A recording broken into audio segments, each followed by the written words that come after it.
یہ بات میں علموں کے درمیان کھڑا ہو کے کہتا ہوں، حجت کے پاس یہ اختیار ہوتا ہے، یہ شجرے میں ڈال بھی دیتے ہیں، شجرے سے نکال بھی دیتے ہیں، یہ جب چاہے شجرے میں ڈالیں، جب چاہے شجرے سے نکالیں، سن کے انسان کے شاہی خاندان سے عزت والا وقت، روحانیت والا وقت اور قبولیت والا وقت۔ تیسرے خلیفہ نے اپنے دور میں جب ایران پہ حملہ کیا تو ایران کے شاہی لوگوں کو قید کیا۔ جب یہ قافلہ قیدیوں کا مدینے پہنچا تو تیسرا خلیفہ قتل ہو چکا تھا۔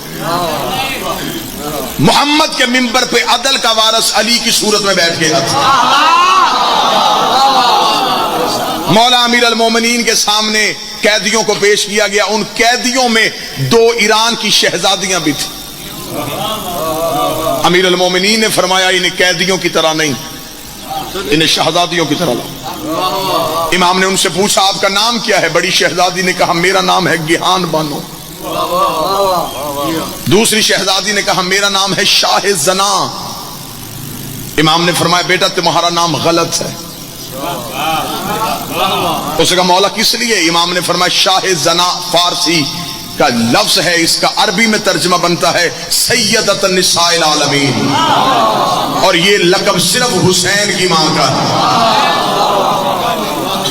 لہٰذا اگر آپ چاہیں تو ہم آپ کا نام تبدیل کریں۔ توجہ پوری رکھیے گا صاحبہ، میں نے بالکل نعرے والی مجلس شروع ہی نہیں کی، آپ کے ذہن بیدار ہوں اور مصیبت کے 2 جملے اور شہنشاہزادی کا تابوت ہے۔ امام نے فرمایا کہ ہم تمہارا نام تبدیل کرتے، اب تم بتاؤ کہ تمہارا نام فارسی میں ہو یا عربی میں؟ اس نے کہا مولا بہتر ہے کہ فارسی میں ہو۔ امام نے کہا تمہارا نام شاہ زنا سے تبدیل کر کے ہم رکھتے ہیں شہر بانو۔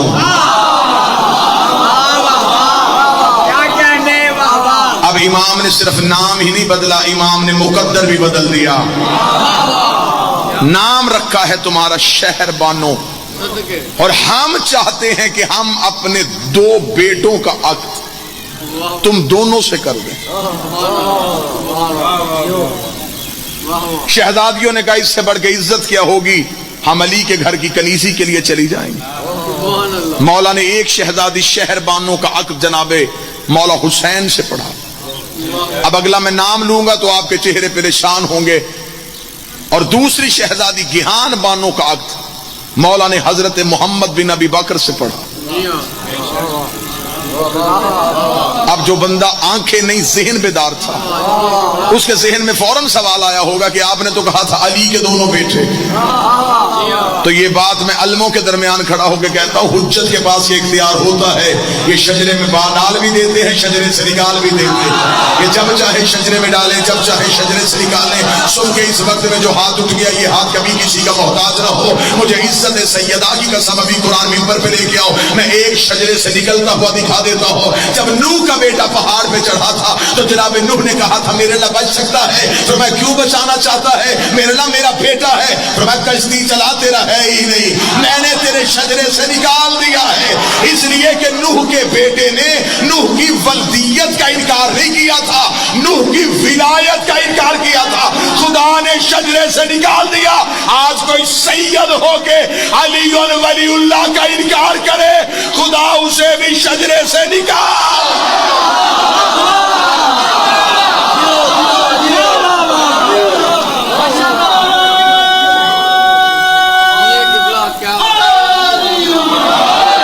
سید قابل عزت ہے تو علی کی وجہ سے۔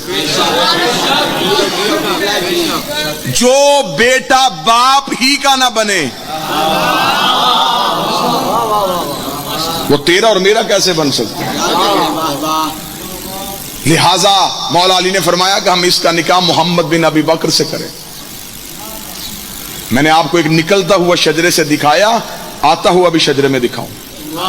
محمد بن ابی بکر کی والدہ جناب اسما بنت امیس خود روایت کرتی، وہ کہتی میرے ہاں بچے کی ولادت متوقع تھی جب نبی نے ایک کنیز کے ذریعے مجھے پیغام بھیجا کہ اسما تیاری کر، تو نے حج میں میرے ساتھ جانا ہے۔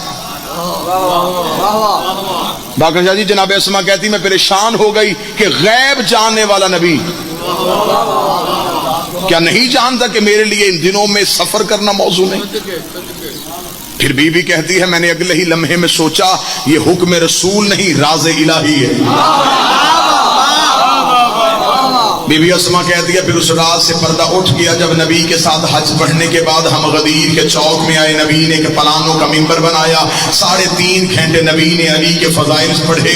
بی بی اسما کہتی میں بھی حجرے میں بیٹھی نبی سے علی کے فضائل سن رہی تھی، میں علی سننے میں اتنی مگن تھی کہ میرے ہاں محمد آ گیا اور مجھے خبر بھی نہ ہوئی، میرے ہاں بیٹا دنیا میں آ گیا اور مجھے خبر بھی نہ ہوئی۔ بی بی کہتی میں اپنے بچے کو ہاتھوں میں لے کے علی کے خیمے میں علی کی بیعت کروانے کے لیے گئی تو علی نے مسکرا کے فرمایا اسما نومولود بچے کی بیعت کیوں کروانے کے لیے آئی ہے؟ جناب اسما کہتی میں نے نبی کا خطبہ غور سے سنا ہے، نبی نے کہا تھا علی صغیر میں بھی واجب ہے، علی کبیر میں بھی واجب ہے، تو یا علی میں اپنے بیٹے کی بیعت کروانے کے لیے آئی ہو، اور یا علی مجھ سے آپ کی ولایت کی قسم ہے جب رسول آپ کی ولایت کا اعلان کر رہے تھے تو میرے بیٹے کے چہرے میں مسکراہٹ آ رہی تھی۔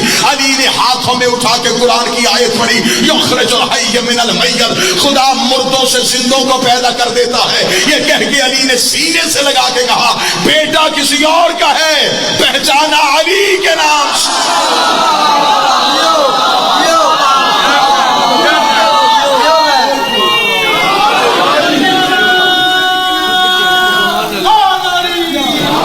جناب محمد بن ابی بکر کا عقد اس بی بی گیہان بانو سے ہوا، بس بڑی جلدی ختم بات۔ جناب شہر بانو کی گود میں مولا حسین آئے، گیہان بانو کی گود میں محمد بن ابی بکر سے ایک فرزند دنیا میں آئے جن کا نام تھا قاسم بن محمد بن ابی بکر، جس کے بارے میں میرے چوتھے امام فرماتے ہیں یہ عارف آل محمد ہے۔ یہ ایسے ہی جناب سجاد کے ساتھ رہتے تھے جیسے جناب ابو الفضل العباس مولا حسین کے ساتھ رہتے۔ ایک دن مولا سجاد نے کہا قاسم ہم چاہتے ہیں تمہاری خدمت کا اجر تمہیں دے۔ مولا کیا؟ فرماتے ہم چاہتے ہیں ہم اپنے بیٹے باکر کا نکاح تمہاری شہزادی فروا سے پڑھیں۔ جناب باکر کا عقد فروا بنت قاسم بن محمد بن ابی بکر سے ہوا، اور 17 ربیع الاول 83 ہجری کو اسی بی بی کی گود میں جعفر صادق جیسا چاند آ گیا۔